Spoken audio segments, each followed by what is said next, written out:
that had there been anyone in there, they certainly wouldn't be alive. It happened so fast, it didn't seem real. None of the attacks seemed real to me. I was bewildered. I couldn't understand why they would do it to us. I just didn't understand a thing at that point. These guys didn't die for anything, they just died. They were slaughtered for nothing.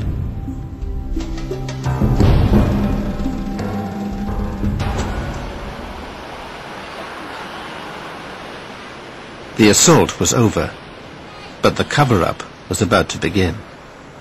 At 4 o'clock, the American naval attaché in Tel Aviv heard from the Defense Ministry that a ship had been attacked, in error.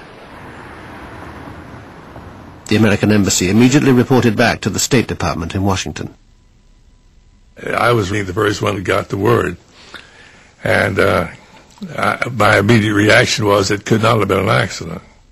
Shortly before 10 in the morning, Washington time, the news was passed on to President Johnson. He was rather inclined to agree with my view was that it had to have been an intended attack.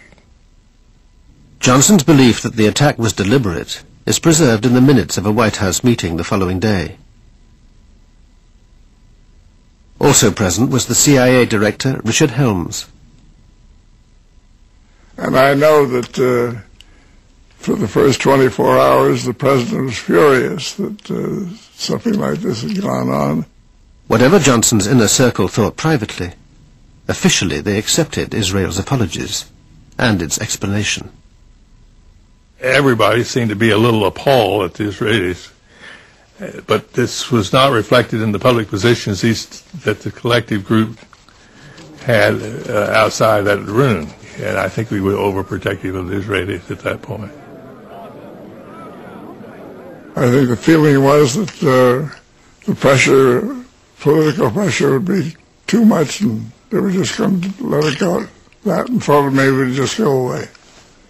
As a matter of fact, he said to me, standing in the cabinet room one day, "Have you looked at the New York Times?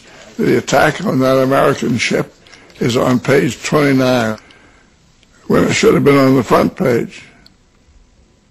And then I guess various people got at him and so forth, and he changed his mind. But or I don't think he changed his mind, he just changed his actions. President Johnson's public stance allowed Israel also to cover up the attack. Israel has always maintained that it was a series of mistakes. None of the former fighter pilots would agree to speak, but one of the torpedo boat sailors gave us his account. We were inexperienced at the time. We were probably a little trigger happy, and it was a war zone. No one should have been there, and anybody who is there is doing it at his own risk. Israel admits the reconnaissance planes had identified the Liberty during the morning. The Air Force notified Naval HQ in Haifa, where the ship's position was marked on a combat information map. Later that morning, Navy HQ received reports of the Sinai coast being shelled from the sea, but by this time, say the Israelis, the Liberty had been erased from their naval map. When the patrol boats went to find the source of the alleged shelling, the only ship they found there was the Liberty. Then the patrol boats misread the mystery ship's speed on their radar. They thought it was making 28 knots, so could only be an enemy warship. The way you do it is by taking the direction and distance from the radar to the target on the radar screen, and if you do it for a short period, for just several minutes, the differences in the speed can be fantastic, anything between going backwards and 30 knots forward. So that's a very normal mistake. And so the Air Force was summoned to catch the fast-moving target. Then, says Israel, the sailors made another fatal mistake, confusing the ship with the El Qusair, an Egyptian transport vessel half the Liberty's size.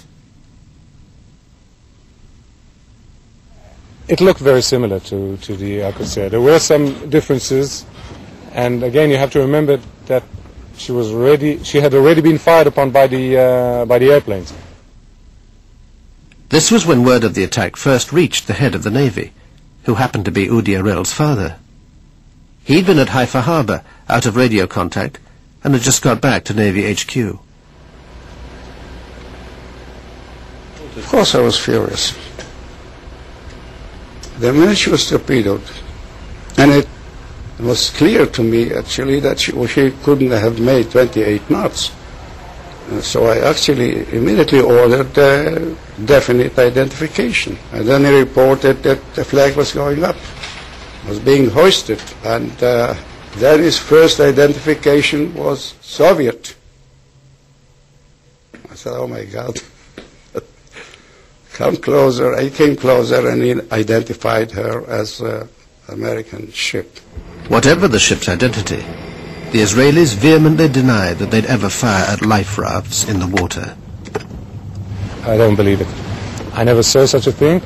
There was nothing even resembling a life raft, and we certainly didn't shoot at it. We are taking part of the blame, but only part of the blame. We made most of the mistakes. They made many mistakes on the spot, and by the fact that the Liberty should not have been there. But the evidence points to Israel knowing the ship's identity and wanting it sunk fast. This U.S. Air Force intelligence analyst was following radio intercepts of the attack. The communications I had in my hands originated from an Israeli flight commander. Evidently, from his questioning to the ground control, one can deduce that he had been given specific orders to attack that ship before he left the ground. And when he saw it was an American ship, he questioned those orders. And he questioned those orders to his ground control. That same conversation that I had in my hands specifically noted that the ground control said, proceed with the attack, and there was still doubt in the Israeli pilot's mind. And he said, no, this is American, repeat those orders again, and he was told flat out, do attack this ship.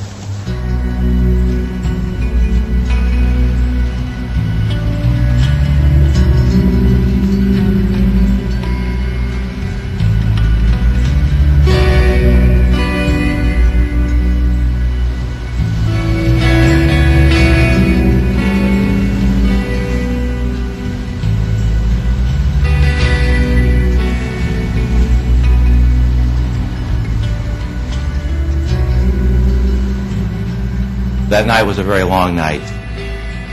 I'm thinking at that point, I hope we don't sink, because I knew the extent of the damage. I'd been down and taken a look at it, and I knew that we were in bad, bad shape. We had a lot of dead folks, a lot of gravely wounded folks on that ship, including the captain, who toward the end of the shift, toward the end of the 15 hours, had regained consciousness and was sitting up in his chair, but not saying much, just sat. Help was finally on its way. Ships from the 6th Fleet were steaming towards the Liberty and would reach her the next morning. It was quite a sight to see so much of a flotilla there, the carriers. We looked and we said, God, what a flotilla. Where the hell were you? Why didn't you come? I mean, everybody aboard the ship said the same thing. The Liberty was now heading to Malta for emergency repairs. An important visitor was helicoptered aboard. Admiral Isaac Kidd was leading a naval inquiry into the attack. His behavior surprised the sailors. I thought he was a very strange person because he took his stars off and walked around, tried to walk around like a regular guy. You know, everybody knew who he was. But I thought that was rather strange. I didn't buy into that one real easy. He took his eagles off, and he says, well, guys, he says, you just pretend that I'm one of you guys now. Tell me all about it. So they told what they seen in that, and after a while, he put his pins back on, and he says, I don't want you guys talking about this at all to anybody, your shipmates. Don't don't be giving any interviews here while we're in Malta. He says anything that has to be told either through your division officer, through your captain. Don't be talking to your family about